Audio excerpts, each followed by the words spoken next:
बिस्मिल्लाहिर्रहमानिर्रहीम।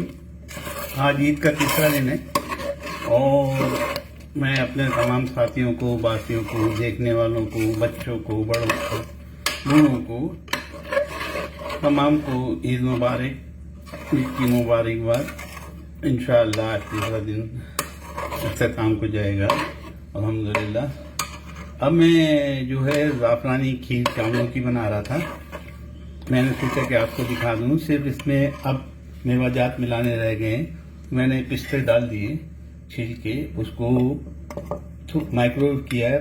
दूध डालने के बाद या पानी डालने के बाद आप माइक्रोवेव कर दें, उसके बाद डाल दें। ये मैंने किशमिश डाल दी है, किशमिश भी डाल दी है। अब बादामों को मैंने क्रश कर दिया है और क्रश करने के बाद उसमें थोड़ा सा पानी डाल के उसको भी माइक्रोवेव किया है 2 मिनट के लिए, ताकि बादाम जो है वो घुल मिल जाए इसके अंदर। और ये बादामों का जो पेस्ट नुमा बन गया है उसको मैंने डाल दिया है। मेरा बर्तन माइक्रोवेव से गर्म हो गया। मैं इसको कपड़े से पकड़ लूँ। ये मैंने वो बादाम डाल दिए। मैंने छीले नहीं, बगैर छीले डाले, क्योंकि शीर कुरमे जो बने थे उसमें हमने छील के पिस्ता और बादाम इस्तेमाल किया था। और ये खीर बन चुकी। इसकी मैं रेसिपी आपको ज़रूर लिखूँगा। ये ज़ाफ़रानी खीर है और इसमें ज़ाफ़रान का इस्तेमाल मैंने किया है। आप घबराएं नहीं, अगर ज़ाफ़रान नहीं है तो आप कोई भी एसेंस डालें और ज़ाफ़रानी कलर डाल दें। मैंने तो खैर ज़ाफ़रान भी इस्तेमाल की है। मैं आपको ज़ाफ़रान दिखा देता हूँ मेरी, ज़बरदस्त। और इस खीर में 1 प्याली चावल लिए थे। उन चावलों को भिगोने के बाद आप क्रश कर दें और 1.5 लीटर दूध लिया था। 1.5 लीटर दूध में एक इतनी खीर बनी है। ये तकरीबन 8 से 10 अफराद एक प्याली, छोटी वाली इस किस्म की प्याली दिखा दूँ मैं आपको। प्याली भी इस किस्म की प्याली खा सकते हैं, तो ये काफ़ी है।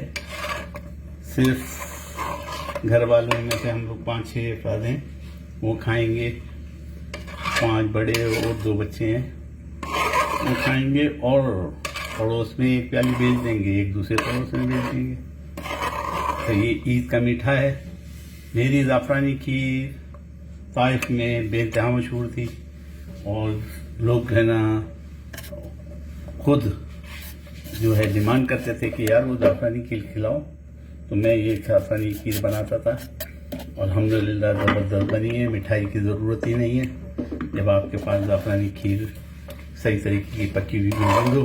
इसकी ट्रिक सिर्फ यही है कि ये लगना नहीं चाहिए। ये बन चुकी, हो चुकी, मेवाजात बदल चुके और ये लगे नहीं, इसलिए मैं इसको खुरेच रहा हूँ।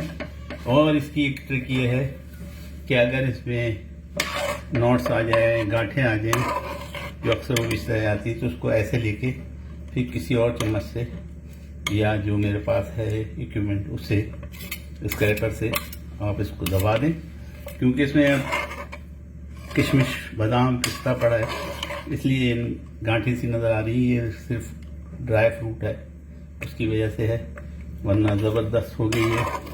ना लगी है, ना जली है, भुनी सही तरीके से है, पकी सही तरीके से। उम्मीद है मैं रेसिपी लिखूँगा, उम्मीद है आप भी बनाएंगे और मुझे दुआओं में याद रखेंगे।